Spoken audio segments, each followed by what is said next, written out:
This is your 20-minute podcast, where we do our best to give you useful information in 20 minutes or less. Today's podcast is brought to you by Audible. Get a free audiobook download and 30-day free trial at audibletrial.com/your 20-minute podcast. Over 180,000 titles to choose from for your iPhone, Android, Kindle, or MP3 player. Now, here's your host, David Brower. Thanks, Alan. Hi, this is David Brower with your 20-minute podcast, and our special guest today is Carl David, the writer, author of Bader Field, How My Family Survived Suicide. A suicide can tear a family apart, as a lot of us know. Art dealer Carl David, fourth in a line of a four-generation family, owned an art gallery, and in the book you recount the death of your father Sam and the suicide of your brother Bruce in Bader Field. Welcome, Carl. How are you? I'm well. How are you? And thank you for having me on your show today. You are very welcome. Before we get into the meat of the book, tell me about Bader Field. Where does that title come from? Well, Bader Field was a small airfield outside of Atlantic City, and my dad, who was also a pilot as well as an avid art dealer, had his own airplane, and we used to fly in and out of there all the time. And that was actually the last place I saw him, so it felt appropriate at that point to name the book Bader Field. Not that anybody who's not from the area would know specifically what that was unless you knew, because you would think that, it could be an airfield, baseball field. Sure. What is it? So, well, it's in and of itself. It's an intriguing title, and it makes you want to pick up the book and go, what is that about? Oh, thank you. Yeah, it's very good. So when you wrote this book, it started as a memoir, an homage to your dad, and then it became a much more important work, right? That's correct. I did want to memorialize my dad. My kids weren't born yet, and I needed to let them know, that he was my hero and how incredible a human being he was. He was my mentor, and he was pretty much everything. And it was a terrible loss. I was 23. He was only 58, and rocked my world again. Yeah, absolutely. And the other huge piece of this book, of course, is your brother. Right. Yeah, I lost Bruce to suicide when I was 16. He was 22, and just that also just altered my existence very rapidly and for a long, long time. That's two huge giant. Not to minimize it, but it is two huge giant losses in what, a 7-year period? Yeah, pretty much. I think my dad lived 8 years after my brother took his life. Yeah. My gosh. And suicide, it seems, at least in my part of the world here in Colorado, it seems to be getting more and more attention as people talk more and more about prevention and talk about, ways to be alert to different signs and those kinds of things. Have you found that as you've promoted your book around the country that it's becoming a higher awareness? Yes, I have, and when this happened in 1965, people didn't talk about it. It was an act that had this negative stigma about it, that everyone who did something like that was judged, and you can't do that. You can't judge someone for doing something like that. It's an act of desperation, and over the years, it's become more and more out there in the daylight, and thank God people are talking about it, because the only way to thwart this thing is to raise awareness to it, and then hopefully you save a life. You given the inspiration of someone to choose to live instead of dying, and because they know they're not alone, and there's help for them. No question about it. And it is. My wife deals with a lot of new moms and newborn babies on Medicaid. She goes door to door and takes care of them and checks them and resources for them and all that kind of stuff. And so she has a scorebook, if you will, to where when she checks in with those moms to kind of evaluate where they might be on a potential of suicide. It's become quite scientific in some ways, I guess, to help detect that kind of thing. It has. I mean, there are benchmark signs that are obvious and others that are not, that have been quantified and are paid more attention to today. I mean, even something as subtle as someone just kind of dropping out of society and becoming reclusive. Yeah. And with babies, when a woman has a baby, sometimes they go through postpartum depression, and there's all these other factors that come into play that in the old days, decades ago, people really, if they recognized it, didn't know what to do. That's right. There was no awareness. There was no education. There was you're being selfish. Those kinds of very detrimental comments to people that would even put other people farther back in the room from letting things out. Right. Right. Tell me about did your family have any kind of clue about your brother's state of emotional torment? I mean, it was back in the day when it wasn't that aware. What kind of things did you find out before or after his death? Literally nothing. There was no sign, no foretelling of this coming in any way, shape, or form. Afterward, there was no note. We were just completely blindsided. Yeah. And it's been a question mark ever since. And even if we knew the answer, it wouldn't bring him back. But had we been able to see something unusual or out of character beforehand, we were a pretty open family, and we talked about a lot of things. But obviously there was something that was within him that he couldn't share or didn't want to share, or just was in so much psychological pain for whatever reason that he kept it inside. Yeah. So we saw nothing. Wow. Goodness, that just leaves you speechless. And to have, sometimes people think back when they deal with suicide, and it's, woulda, coulda, shoulda. But then when you have no clue at all, you're just kind of left out there, aren't you? You really are. You're left dangling in space. And I am certain that my father bore responsibility for not seeing something, even though there was nothing to see.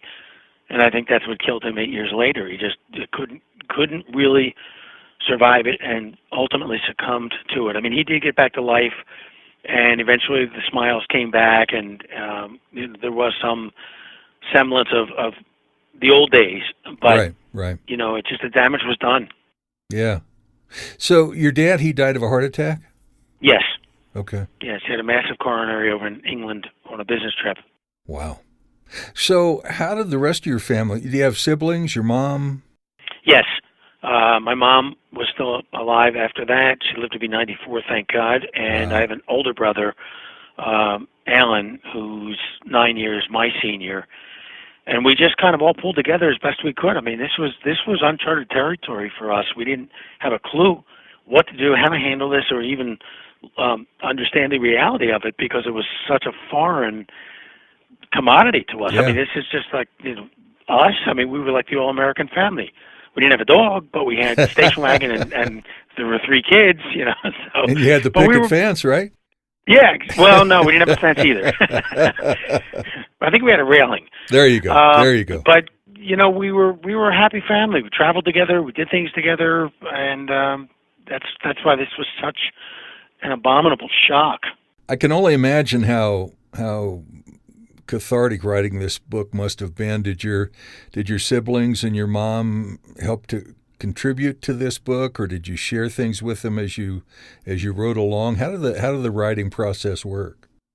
Well, it took a long time because it was an arduous task that was cathartic, but it was painful at the same time. And Sure. there were times that I would put the book down for 6 months at a time, or even a year, and say, I can't do this. And my wife, God bless her, would always tell me, if it's too difficult, don't do it. And she was my rock, and still is. And I said, no, you know what? I have to do this. It's within me. I want this for my kids, for our kids when we have them. At that point, we'd already had kids, but I really needed to memorialize now, not just my dad, but my brother as well, and tell my story. And as cathartic as it was for me, I began to realize that, hey, you know what? I really need to reach out with this book, and maybe I can save somebody else's life, by sharing my experience and showing what the wrath of hell, if you will, exists, and that's left on the surviving family and friends. Absolutely right. I know I live in a small county, Larimer County in Colorado, and our suicides have doubled in the last 10 years, from 36 to 83. So we're like 25% now out of 100,000, which is wow, a pretty significant percentage when you look at states and other cities around the country. And so that's why, in fact, even my church, held a study, a public open study and conversation about suicide a couple of weeks ago, because it is just so darn prevalent, and you don't see it coming 99 times out of 100. No, you really don't. I'm sorry to hear that. That's quite a percentage. That's huge. Did you say Littleton? County? It's Larimer County, and so I live in County. I live in Loveland, Colorado, just north of Denver. Okay, because I had a friend who was John Denver's pilot who came out of Littleton, California. Littleton, Colorado. Colorado, yeah. Yeah, he actually flew me out of there one day. And John's whole plane? other story. John Denver's pilot. Yeah. How fun! It was kind of cool. Absolutely. So now that you've had, how long's the book been out? I guess. It got initially published at the end of '08. Okay. And it's POD, so it's print on demand, so it's alive and it stays that way, which is great. Oh, that's awesome. So how has the feedback been from, I guess, people who maybe have been contemplating suicide, families who have lost family members to suicide? What kind of, you've got to be touching some lives on this deal in the last 9 years. I have, and I'm not sure how many or who or where, but I have had people email me or call me after doing a radio show or a television show or a journal interview, thanking me for sharing, and how much it's helped them, and whether they were considering it or they had someone in their family, because it's just as much for us as survivors a tool to cope, to know that we do survive, but we can't do it on our own. It really requires an enormous amount of professional help. Absolutely. I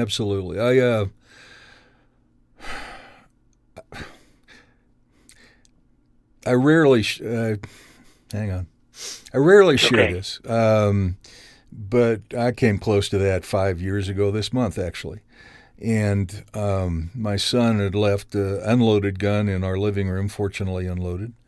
And so I went to that place for a couple of minutes and fortunately pulled back from it, but I immediately told my wife about it. We got counseling, which helped tremendously. We put me on some depression meds, which changed my life. But to get that close and have a sense, only a sense, of what could have happened to my family just made me cry.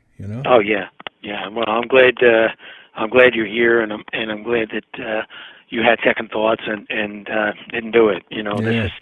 There's a narrow window of 10 minutes that these crisis counselors that I've spoken with have said if they can talk to somebody for 10 minutes, they can generally talk them off the ledge. Yep. Not always, but generally you can. There's that one little window where you can let people know that suicide is a permanent solution to a temporary problem, and that they're not alone.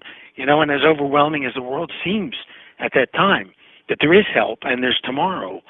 So it's, God bless you for hanging in there. Yeah, thank you. So this is a huge way for you and your family to pay it forward, right?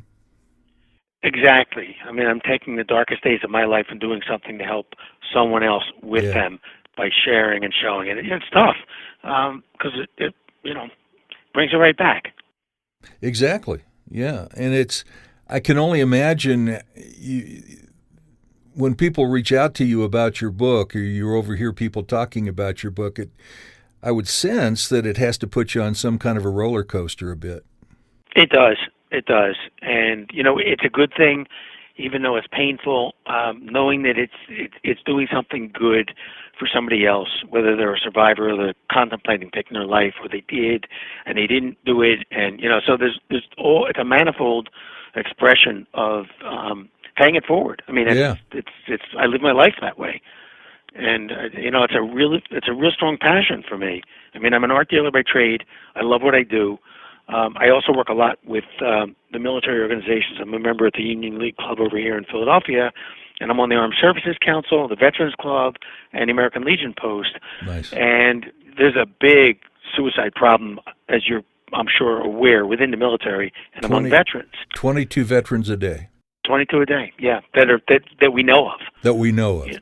Yeah, that's right. That's right. I mean, there are 1 million people a year worldwide take their life, and again, those are the ones that get reported There are other instances that may have been a suicide that nobody knows about. And Right.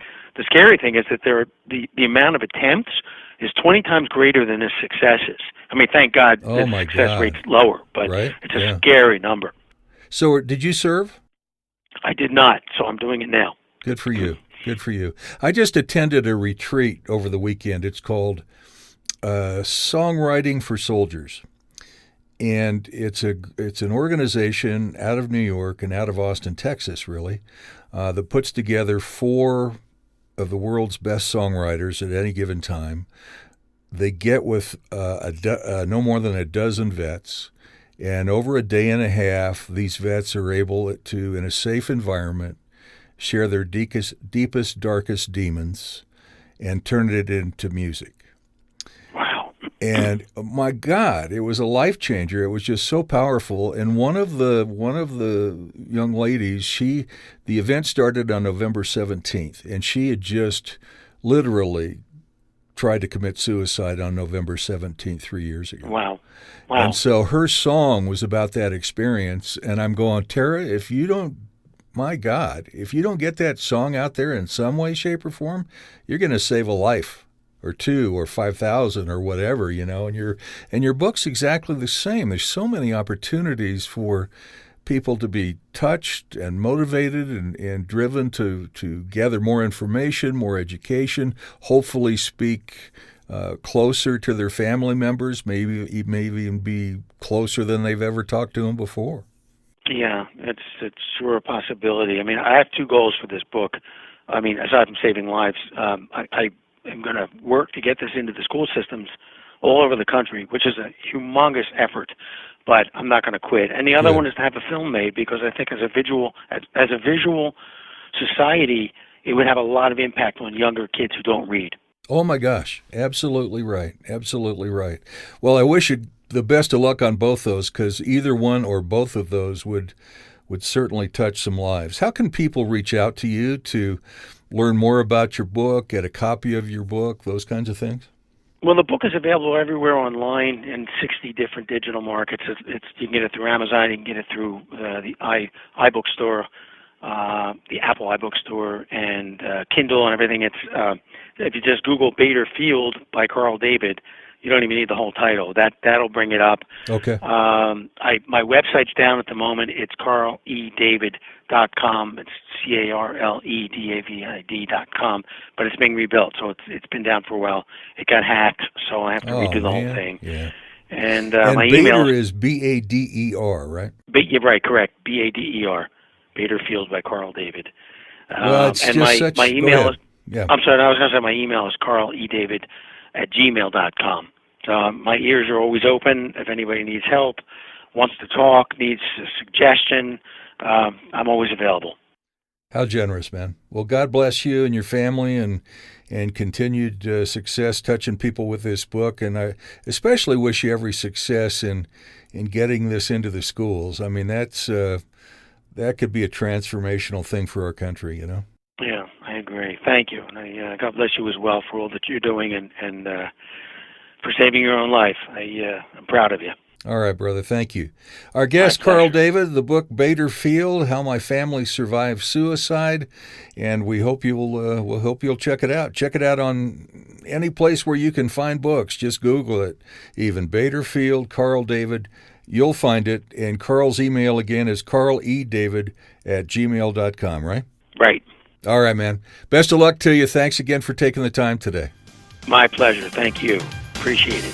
Until next time, don't forget to download your free audiobook at audibletrial.com/your 20-minute podcast. That's audibletrial.com/your 20-minute podcast for your free audiobook. And thanks for listening to Your 20-Minute Podcast with David Brower.